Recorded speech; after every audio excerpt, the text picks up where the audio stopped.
Hi everyone, welcome to this channel. The purpose of this video is to show you how molecules are encoded using SMILES. If you want to learn more about SMILES, I do have two references. The first one is a publication, which is the original paper published in American Chemical Society. So you can read that paper. The second reference is a tutorial in Daylight website. So this is a tutorial, so you can go through this tutorial to learn more about SMILES strings. But in this video I'll focus on how molecules are encoded using SMILES. Especially I'll focus on the rules. SMILES is an acronym which means Simplified Molecular Input Line Entry System. SMILES generally encode molecular structures as a graph. It consists of a series of characters containing no spaces. As you can see in this example, it contains characters, but there is no space between these characters. So generally they look like a text, but they encode molecular structures. So in this video I'll focus on how atoms are encoded using SMILES, how bonds are encoded, how to represent branches, and then you'll see how cyclic compounds are represented. Also, we are going to see rules related to double bonds, and lastly we'll see about how chiral molecules are represented using SMILES. So as you might know, SMILES are widely used in cheminformatics, in molecular modeling, as well as in drug design. If you are working with SMILES, I think it is a good idea to know how these SMILES are encoding molecular structures. So SMILES are very simple. They look like kind of text. You can save them as CSV file or a text file.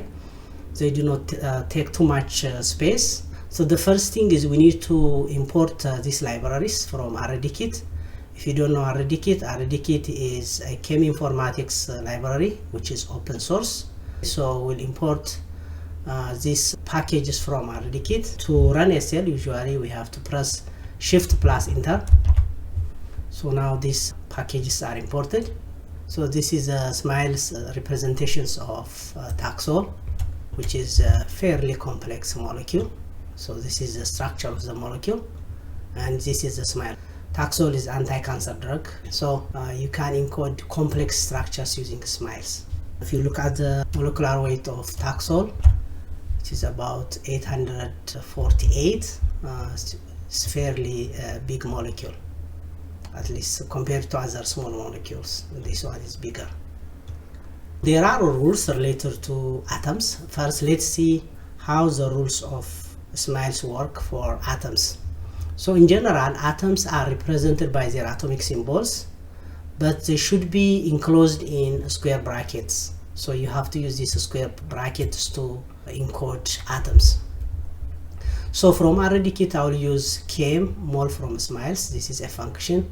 This is a atomic symbol of gold. So if you put it in a square brackets, that is an atom of gold. In the case of sodium, similarly, you have to put it in these square brackets. Okay, it shows you dot over here. This represents the valence electron of sodium. If you have isotopes, you need to write the mass number of the element before the symbol of the element. Otherwise, it's the same as what we did before. Okay, so this is boron 12. This is an isotope of boron. So it shows you 3 electrons here because boron has 3 valence electrons, or it can form 3 bonds. If you do not put it in that square brackets, say for instance in the case of methane, if you put carbon without square brackets, you will get methane, because hydrogen is implicitly added, so that you will get methane. So if you want to encode carbon atom, you need to put it in the square brackets, like you have to put these square brackets. In that case you will get carbon atom. But if you leave without these square brackets, it represents methane, not carbon. Okay, So similarly, if you use N, this represents ammonia, so the hydrogens will be added implicitly. Okay, so you'll have ammonia. Similarly, if you put oxygen, you will get water. Okay, so the most important thing here is if you want to encode atoms, they need to be enclosed with the square brackets, otherwise they will represent a compound, a hydrogen containing compound. Okay, so that's the take-home message from this. For atoms in aromatic rings, they need to be specified with lowercase letters, and generally uppercase letters represent aliphatic compounds. Now let's see examples. So the first one, it contains 6 carbons. All the carbons are lower cases, so you have C1 and then 4 lowercase letters, and followed by the last one is C1. So C1 indicates that it forms a ring, so these 2 terminal carbons will form a ring. So this is a 6-membered ring, which is benzene. So generally aromatic rings are specified by lowercase letters, and aliphatic compounds are represented by using uppercase letters. So if you have these uppercase letters, 6 carbons, this is hexane, C1 followed by 4 carbons, and the last one is C1. So those numbered atoms, they can form a ring. So this represents cyclohexane. Okay, so this is cyclohexane. If you have formal charges like positive or negative, you need to put them at the end. If there are greater than 1, usually you need to indicate the digit. Say for instance, in the case of hydroxide, you need to put it in a square bracket. You need to put the symbol of the atoms and then the charge last. So this represents hydroxide ion. Similarly, for hydronium ion, you need to put OH 3 and the charge, which is plus. So this represents hydronium ion. If the magnitude of the charge is greater than 1, so in that case you need to put the symbol of the element first and then the charge, whether it is positive or negative, and the last one should contain the digit. So this, say for instance, represents oxide ion. This should be oxide ion, not gold ion. Oxide ion. You have oxygen, the charge is negative, and this is 2, so the digits. We need to pass this. So this is oxide ion, and the other one is gold ion. This is gold. Gold 3 plus. So similarly, you need to put the symbol of the elements, then the charge and the magnitude of the charge, which is 3. So this is gold 3 plus. This is how you represent formal charges, positive or negative. The next rule is bonds. In general, you have a single bond, double bond, triple bond, and aromatic bonds. Single bonds are represented by this dash symbol or minus sign. Double bonds are represented by this equal sign. Triple bonds with hash symbol, and aromatic bonds, they can be represented by this colon. So this is how you represent bonds. Single bonds are implied, so you don't need to indicate them. Say for instance, in the case of hydrogen molecule, you need to put the hydrogen atoms in square brackets. A single bond is formed between these 2 hydrogen atoms. This is a single bond.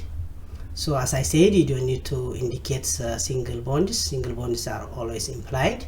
If you look at this one, say for instance CCO, generally single bonds are implied, so you don't need to write them. In this case, you'll have ethanol. CCO is ethanol.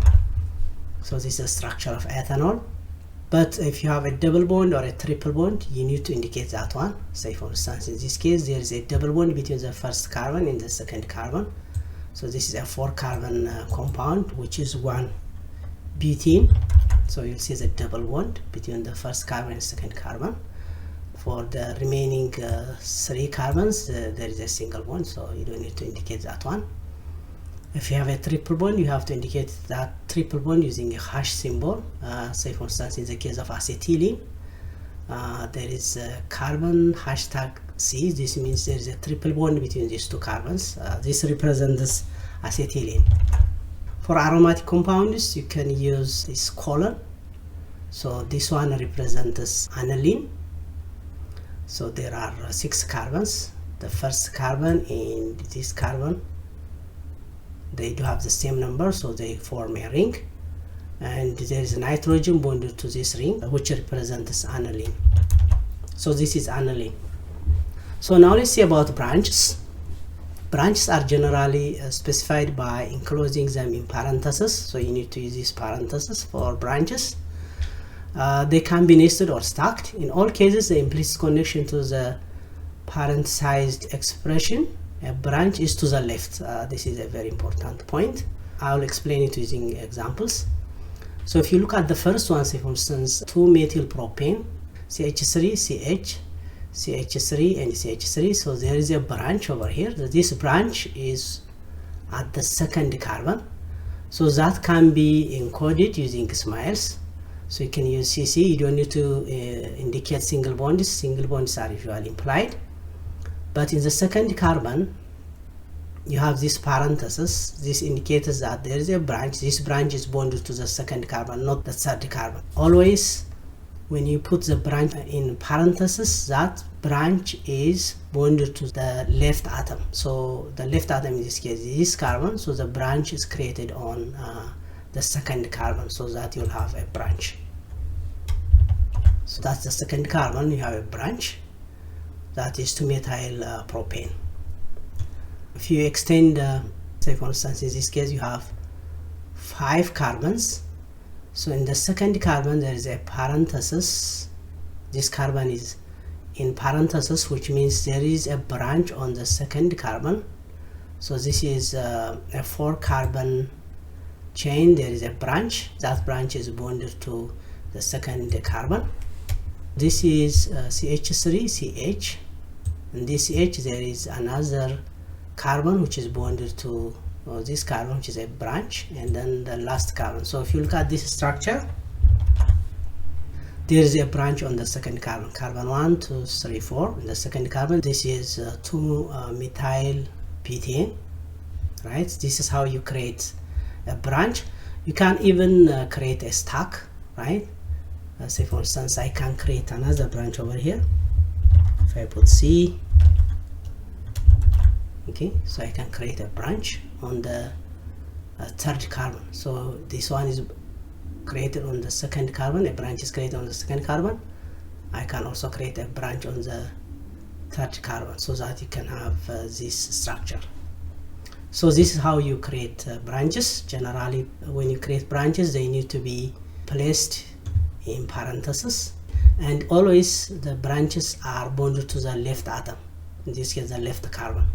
This represents acetone. Acetone, you have 3 carbons, and there is a double bond with oxygen, which is a branch. So in that case, this carbon is bonded to 3 atoms. Left carbon, this one, the right carbon, this one, and there is a branch, this oxygen. Okay, so that represents acetone. So this is how you represent branches. The next part is cyclic structures. Cyclic structures are represented by breaking 1 bond in each ring. The bonds are numbered in any order, designating ring opening or ring closure bonds by a digit immediately following the atomic symbol at each ring closure. So now let's see aliphatics. In general, to form a ring, you need to have at least 3 atoms. Let's start with this one. So if you have 2 atoms, you cannot make a ring. So to make a ring, at least you need to have 3. So if you have 3, say for instance, in this case it's a straight chain. This is just propane. To make a ring, you need to put a number 1. So these 2 atoms form a ring. So in that case you will get cyclopropane, right? So a ring is formed between this carbon and this carbon. There's a middle carbon over here. This number, you can make it say 2. There should be the same number. If you put 2, you will get the same structure. If you add one more carbon, you will have a 4-membered ring. So in that case, cyclobutane, you will get cyclobutane. If you add one more, it becomes cyclopentane. If you add one more, you'll get cyclohexane. So you can increase that. As I said, this should be 1. Usually you can put 1 or 2. They should be the same number. So this, if they have the same number, say for instance C1 and C1, these 2 atoms form a ring. If you break this ring, say for instance on this bond, these 2 carbons need to have the same number, so that in a ring opening or ring closure, they need to have the same number. The convention is these terminal carbons need to have the same number, but this number could be, you know, 1 1 2 2 3 3, it doesn't matter, but they need to have the same number. So that is the rule. For aromatic compounds are generally presented by small letters. Say for instance, if you put C1, C4 and then C1, so you have 6 atoms. So this carbon is form a ring with this one, they do have the same number. So you'll have benzene. In order to make it pyridine, say for instance, you need to put nitrogen. Okay, so if you put nitrogen, this becomes pyridine. Okay, so if you want to make it heterocycles, like, you know, other 5-member rings, say for instance, you have 4 5, then you can make it sulfur. If you change this sulfur to oxygen, it becomes furan. If you change this oxygen to nitrogen, you will get pyrrole. Okay, so you can, this is how you create heterocycles. There are also bicyclic. As we said before, you need to have at least 3 atoms to form a ring. So in this case, say for instance, we have 3 atoms, so you have cyclopropane. If you add one more, becomes cyclobutane. Let's add one more, cyclopentane. To make it cyclic, we need to use another number. Say for instance, if I make this one 2 and another carbon here 2, okay, so the first carbon C1 will form a ring with this C1. This C2 forms a bond with C2, which means a ring, right? So you have 2 rings within a molecule, so that is a bicyclic compound. We call it a bicyclic compound. So you have a bicyclic compound.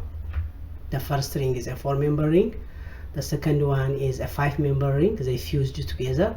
So these kind of molecules are called bicyclic compounds. You can create cyclic, bicyclic by just simply playing with these numbers. Disconnected structures are usually indicated by a dot. So this usually works for ionic compounds. Say for instance, if you want to represent sodium chloride, you need to put sodium ion and chloride ions, and in between you need to put this dot. So which means these ions are not directly bonded to each other. So when you run that, you'll have the sodium ion and the chloride ion. So this is an ionic compound. You can do the same thing for sodium phenoxide. You have a sodium ion and a phenoxide ion, which are separated by these dots.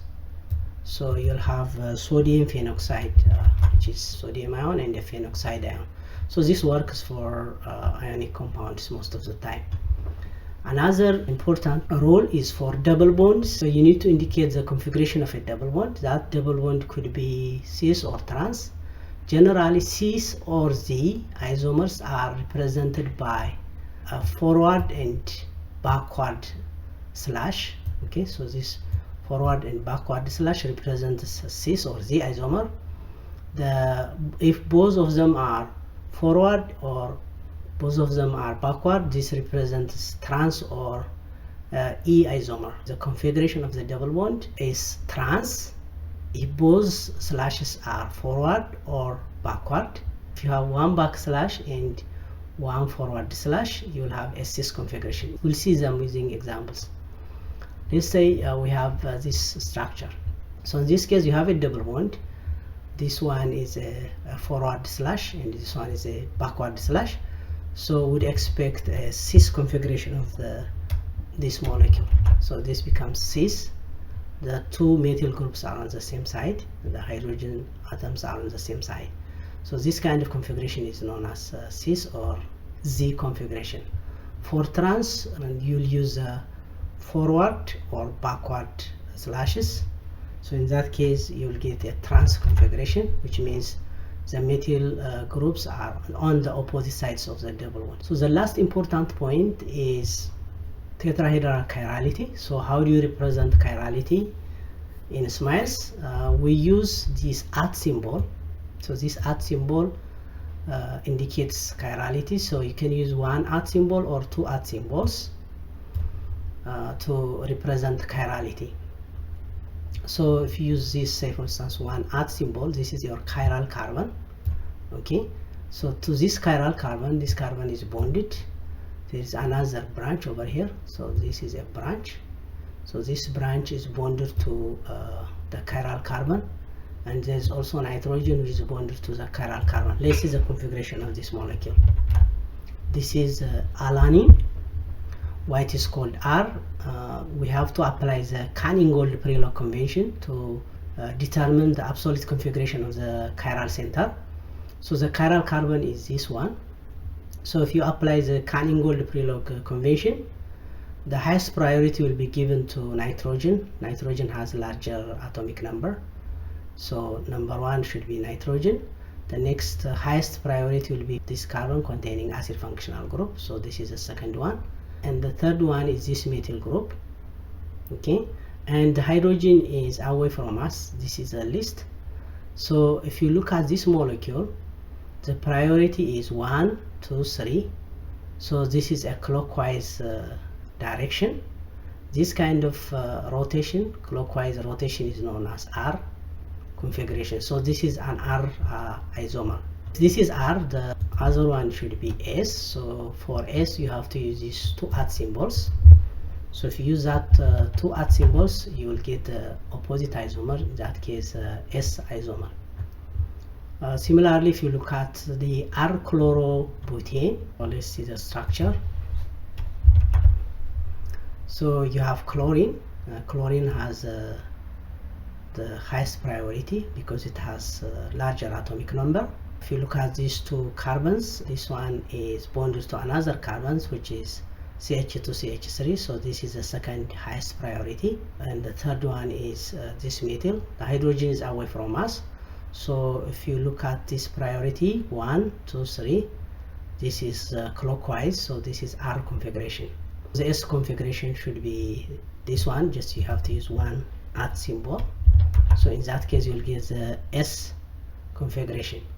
Okay, so far we have seen how molecules are encoded using SMILES. We saw the rules of SMILES, try to work on these problems. One of the major limitations of SMILES is that a molecule can have more than one valid SMILES.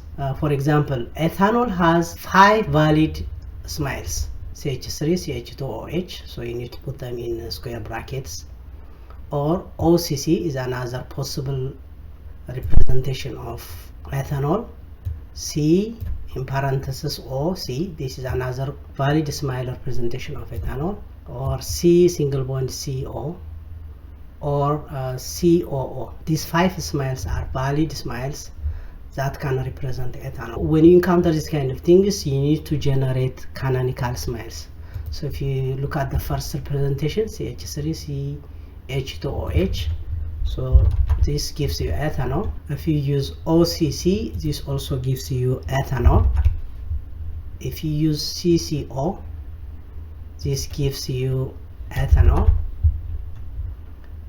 Similarly, if you use C parenthesis OC, this gives you ethanol. And lastly, C single bond O, this also gives you ethanol. Okay, so you have these 5 possible representation of ethanol. How do you overcome this kind of problems? You need to generate canonical SMILES. How do you do that? I have another video. I'll give you a link in the description. In addition, I have a link over here, so you can watch that video. With that, if you like this video, please subscribe the channel. Thank you.